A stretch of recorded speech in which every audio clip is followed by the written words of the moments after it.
Hey everyone, Ren here, publisher of Rusted Iron Games, and I am here to talk to you today about one of our new products, which is Deadly Gardens character options. So let me just bring this up. You can see the cover here. It's got the really fantastic art by J.H. Martin of the Arborist Wizard. But Deadly Gardens character options, from the title you can tell, it kind of crosses over two of our main product lines, the Deadly Gardens line and the character options line. Um, so those of you who are familiar with Deadly Gardens, it's one of the first product lines I started when I started Rusted Iron Games in 2015, and each 5-page PDF would include a brand new plant monster for Pathfinder because there was a shortage of them, I thought. But also sprinkled in there were things for characters. There'd be a feat here and there, natural power components, a spell, what have you, magic item, um, and of course our natural item system. There'd always be a few natural items. So, but those are largely viewed as kind of GM centric. And of course, our character options lines are all about just new options for a specific class. So this is kind of merging the two. This is not a specific class, but this is a whole bunch of character focused options, player focused options for your your your characters to bring them to like natural or plant focused characters. So let me bring this up and kind of show you what's in this product. I'm really happy with this one. It has been kind of on the back burner. I think we started collecting material for this back in 2017, so it's been a long time coming. So let me actually kind of zoom in a little bit more here. You can see this is it's fully bookmarked, so you can jump around wherever you need. And I said the character options, basically there's a bunch of different character options on here. Let me see. Let me get in a little bit. So let me just show you the table of contents. There's a brand new class called the Steward, which is a hybrid class. This is written by Beth Jones, and it is a hybrid class of a druid and monk. So, and they're focused on protecting the environment, as many druids are. But then also we have class options for a dozen other ones. We have Bard, Blood Rager, Cavalier, Cleric, Druid, Occultist, Oracle, Paladin, Psychic, Summoner, Witch, and Wizard. So there's a whole bunch of those. I'll kind of go briefly just over each one. Also, we have plant companions. We have a bunch of new plant companions, and also just for convenience, I've included the ones we published before in the various Deadly Gardens volumes, so that you have them all in one spot. We also have new rules for plant familiars. We have reprinted our character feats here for Deadly Gardens. Then we have some brand new rules for spell fruits, and what spell fruits are is a new type of consumable item similar to a potion, but different in several different ways. And then we have a whole lot of new spells, and we have also some new occult rituals, and those spells and rituals are all have like a nature theme focus. So that's pretty good. Let me jump down into the Steward class here. You can see we've got some nice artwork here. This is original artwork from Liz Quartz of the Steward. The Steward is a hybrid class of Druid and Monk, which of course means you can't multi-class with either Druid or Monk. But you got your class table over here. And one I don't want to go into all of the details, but one of the cool things is for the Steward, you pick a aspect of nature, and there's 3 of them included. So there's kind of 3 different subclasses. You could pick Predator, Prey, or Nature. Elemental, sorry, is the third one. Elemental, aspect of prey or aspect of predator. Um, and then actually you pick two. You have a primary and secondary, and then you pick a aspect abilities as you level up. Every even level, you get a new aspect ability, and you can pick them from that. And that basically, as a rule of thumb, you can have you have to have twice as many from your primary as you do from your secondary. But it's got a lot of very cool things in here for that. And it's a way to be kind of a Zen master in touch with nature.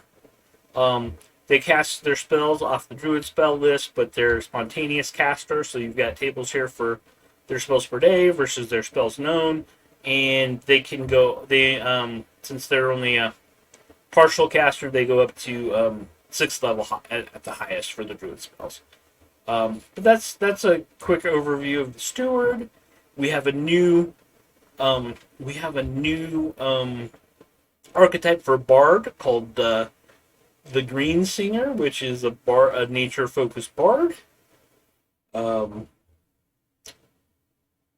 They get things like speak with plants, and they get some new bardic performances that are non-standard. That are entangling song is one of them. So you can kind of do a bardic performance that has an entangle effect. Another one called Pollen Storm, Call of Thorns. So there's 3 different ones that you get, and they replace some of the normal bard performances, just like any archetype. And then we got this for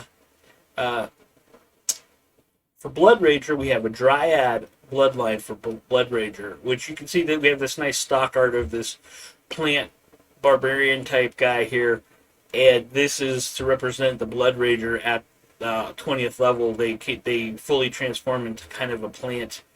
You can see Heart of the Forest. They basically get the plant subtype with a plant type along with the sentient plant subtype, which is something that we've created in the Deadly Gardens line, and we use in various places there. But basically, you have a Dryad bloodline for Blood Rager, so that's pretty cool. Cavalier, Order of the Green Cavalier, and then we also have a so Order of the Green, of course, is a Cavalier order, but then we also have which is nature focused. We also have an archetype called the Topiary Cavalier, where the Cavalier can basically make their mount as from a carved topiary plant. And that's pretty cool. This written by Mike Wellham, the Cavalier section right here. It's got a lot of cool stuff in it. This is brand new content. This is not.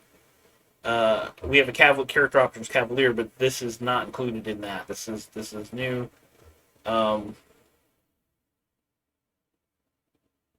We have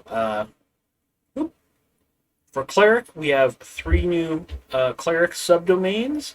This is written by me. We have the Beast subdomain, which is a subdomain of animal, and you've got a replacement power and the replacement spells. We also have the Cultivate subdomain and the Fecundity subdomain, which are both subdomains of the plant domain. So that just gives you some various options for a Cleric if you want to have a nature-focused Cleric. And anything else that allows you to take a Cleric subdomain, or Cleric domain or subdomain. If you need to take a plant domain, you can take these domains as in place of animal or plant. We have a Druid archetype, which is also written by me. This is this is a pretty simple archetype. This is the Cultivator Druid archetype. It's basically a way to let your druid get a plant companion instead of an animal companion, and it replaces your wild empathy with plant empathy, so you can use your wild empathy on plants. And then also changes the spontaneous casting. Instead of sacrificing your prepared spells for Summon Nature's Ally, It allows you to summon, sacrifice them for a summon plants spell, which is included in this document as well. We have summon plants 1 through 9 and a whole table of what kind of plant monsters you can summon when you cast summon plants. So that's pretty cool, I think. Let me see. What do we have next here? Occultist archetype. This is a very cool option for occultist. This is written by Jacob W. Michaels. It basically, oh man, I had to learn so much about occultists in order to understand how this worked. But occultists are cool if you're into that, into the psychic classes from Occult Adventures. This allows for various options to take what's natural implement, which kind of ties in your occultist implements to a terrain type and allows you to do some special things. And it allows you to swap some of your spells known. Like basically, if you have a natural implement, when you choose spells for it, you could choose either from the occult list or the druid list. So that's pretty cool.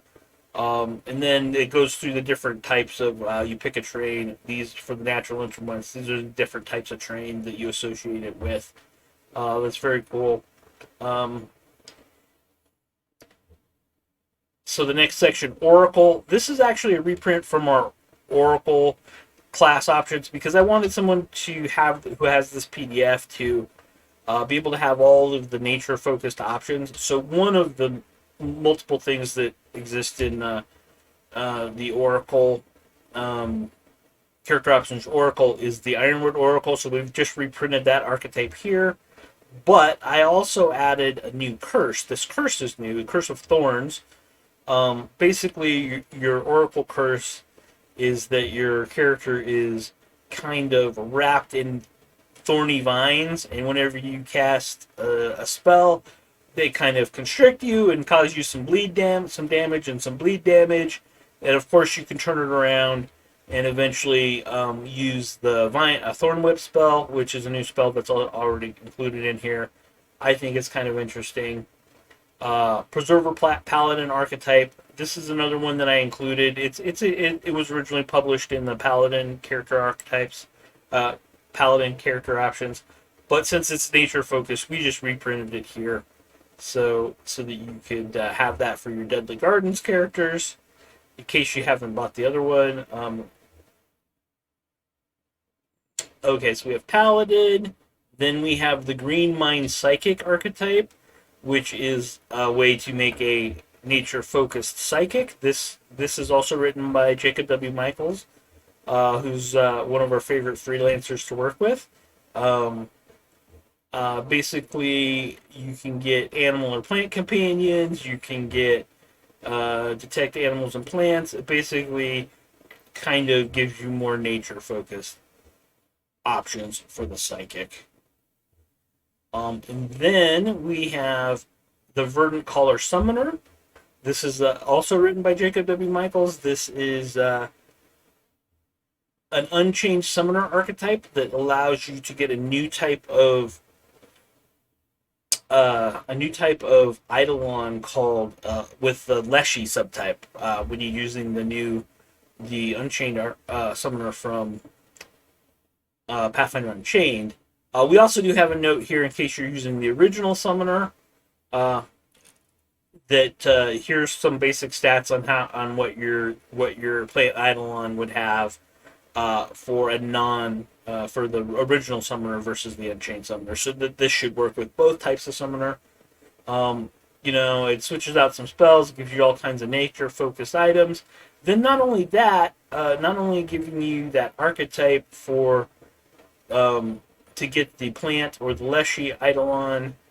It also goes into and provides a whole bunch of new, some details on the Leshy subtype right here, but then also a list of brand new evolutions. So we've got a lot of new evolutions that also relate to nature, but these are not necessarily, a lot of these can be taken by any type of Eidolon. Like this Barbed Skin one right here, it doesn't have any kind of requirements, so you could take this on any type of Eidolon that you wanted, whereas the green site is required to be a Leshy Eidolon, but the barbed skin is not. So some of these options are available for any type of Eidolons, which is very cool. And we're getting through here. Okay, so now we're talking about the witch. We reprinted the Green Witch archetype, which I wrote originally in our character options witches. And not only so we're printing the Green Witch and also the Nature Patreon. Sorry, not Patreon, Nature Patron, and the Nature Patron Hex. So that is a way to give you a wisdom, a witch that casts off her wisdom and also has a very nature focused. And then the last thing in here, the last class is Wizard. And we have the Arborist archetype, and I believe, if I remember correctly, this was written by Mike Wellham. And this is a great way to basically make a nature-focused wizard. We've got the wizard art here again from the cover, reprinted. So that covers all of the different classes that we have. Then we have a section on all our plant companions, the various ways to get the plant companions. A lot of the archetypes that we just went over do provide access to definitely if any of these classes that have an animal companion. These new options give you a way to get a plant companion instead. So we have a lot of different. How many do we have? It looks like we have around 20 or so now, including the new and the few that we reprinted from the Deadwood Gardens collection. So this is a little art of the Mush Zoom, which is a mushroom type mount creature. It's like a two-legged mushroom camel, basically. It's very I like it. This is a new section on plant familiars, and so we provide 5 new. So there are some monsters in here, even though this is player focused. Technically, these monsters are intended to be used as familiars, but you could throw them in as relatively low level opponents. These are all less than CR1, but there's 5 new creatures in here, and we've got this little table that tells you what the special familiar bonus they are, like the I can never pronounce this one. Arachcorn. So this is a combination between arachnid and acorn, because it's an acorn with like 8 spider legs. Aracorn. I can never say that one right. But it's very neat. And then so if you choose that guy as your familiar, in addition to all the normal familiar things you get as you level your wizard, the special bonus that they provide is +2 bonus on fortitude saves. So we've got 5 different ones: Aracorn, Flycatcher, Needlehound, Spriganid, and the Raxum. And the Raxum is a neat aquatic one. So we've got those guys here, and we're reprinting our feats. These are the same 4 feats that we have from Deadwood Gardens collection, but we just wanted to provide them here just for ease of access. And if your character doesn't have one of the archetypes or whatever that allows them to get an animal companion, plant companion instead of an animal companion, one of the easiest ways to get that is to just take the Deadly Gardener feat, and that actually provides you access to it. Because one of the criteria for getting a plant companion is to be able to use handle animal on plants. So, which is what Deadly Gardener gives you. So we've got those guys there. Then this is something that I really am excited for. The spell fruits. I wrote this section. Spell fruits are consumable one-use items. They're very much like a potion in the fact that you basically pick a spell to put them in. but they can go up higher. We have spell fruits and greater spell fruits. Basically, you can put in a normal spell fruit, it's like a potion. You can put a third level spell or lower in a normal spell fruit. You have to have the cultivate greater spell fruit in order to make spell fruits of like fourth, fifth, or sixth level. They basically cost twice as much as than a potion, both to create and to just buy. But the that's with the utility of getting higher level spells in there. The other mechanic is that you don't have to take so long to craft them because we also have what are called spell fruit plants. So you set up the spell fruit plant, and once you have if you have a small or tiny, so say you have a small spell fruit plant, you can the maximum number of spell fruits that can grow at any one time is 5. The maximum spell level is 3. But you have to, when you first plant this, you have to pay an extra 100 gold to plant this plant.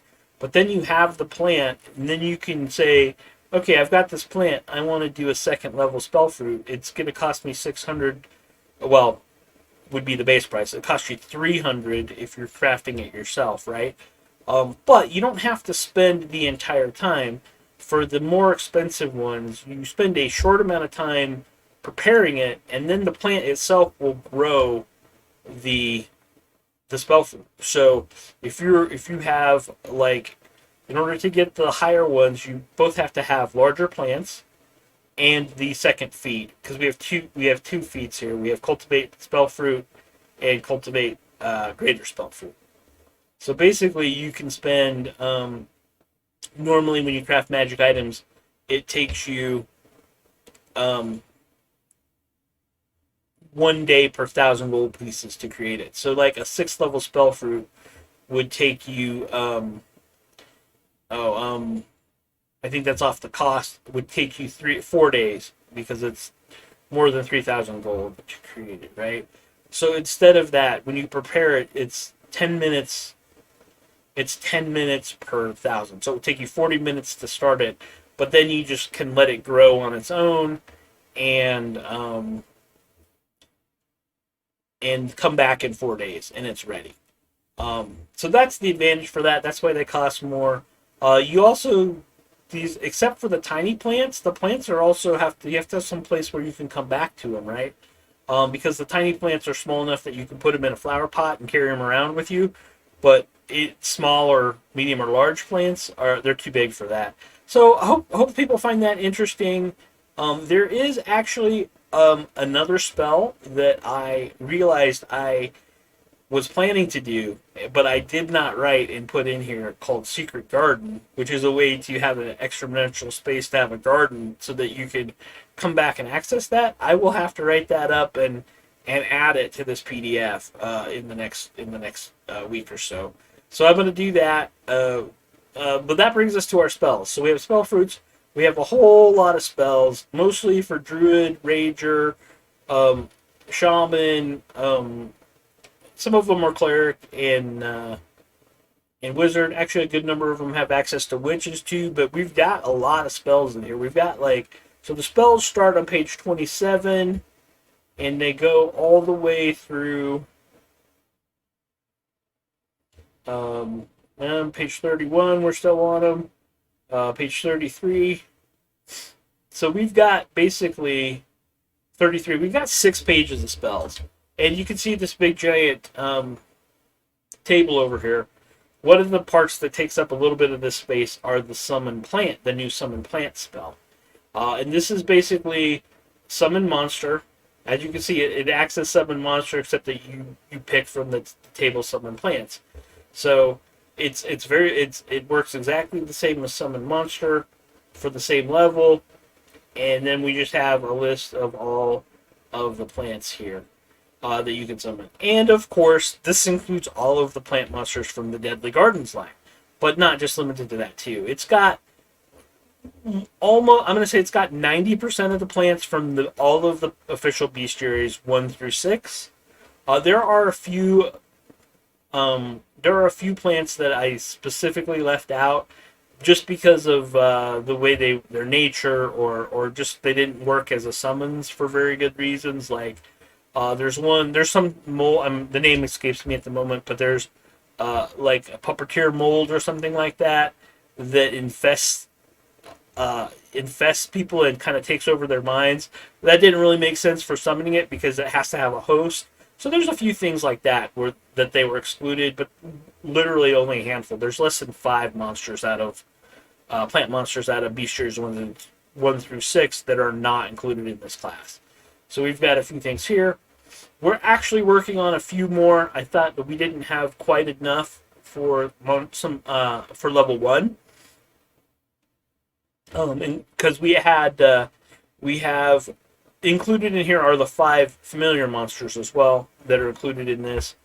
But even with that, I thought that the level 1 list was a little bit short, so we're writing some more, probably about 4 or 5 more plant monsters that are CR1 that we'll publish in another supplement.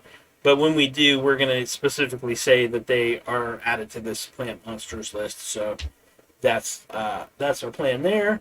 We've got all of these spells were written by a combination of, let's see, Beth Jones wrote a few, Jeff Gomez wrote a few, some of the spells, and then I wrote a few of them. So that's a combination of about 3 different people who are writing this spell section.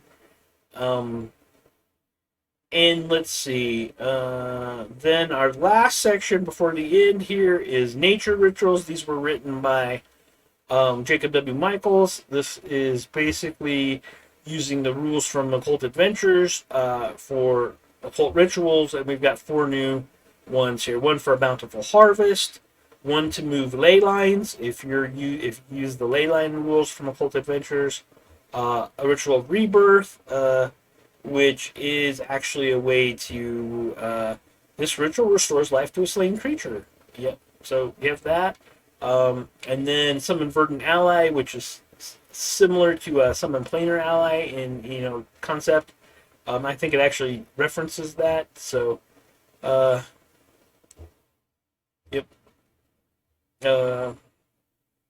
Yeah. See, summons a single plant creature of 12 hit dice or less to perform a single simple task. As the spell summon planar ally, which it looks like I need to put in italics, so I'll update that. So that's basically kind of a good look at this Deadly Gardens Deadly Gardens character options. Hopefully you're interested. It sells, the cover price is $9.99 for about 36 pages. It's available on DriveThruRPG, and it's also available on the Rusted Iron Games website. So thank you for watching if you made it to the end, and have a great day.